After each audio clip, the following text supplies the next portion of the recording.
সবাইকে রমজান মোবারক। রমজানের মধ্যে কিন্তু এই যে দেখেন, আর 2-4 দিন বাকি আছে, সামনে ঈদ। আমি কিছু টাকা পেয়েছি, 8 দিন কাজ করেছি। তো এই যে দেখেন, কিছু টাকা পেয়েছি।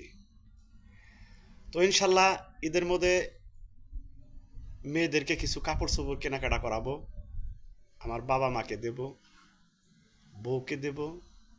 তো এখনই কিন্তু টাকাটা পাঠিয়ে দেব, কারণ 3-4 দিনের মধ্যে হয়তো ঈদ। তো প্রবাসে যারা আছেন, অবশ্যই অবশ্যই যার বাবা মা আছে,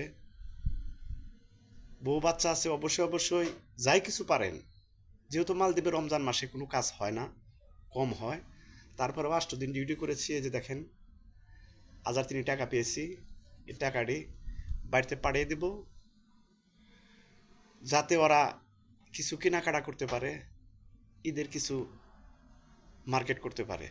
ধন্যবাদ সবাইকে। সবাই কিন্তু টাকা পাঠাবেন।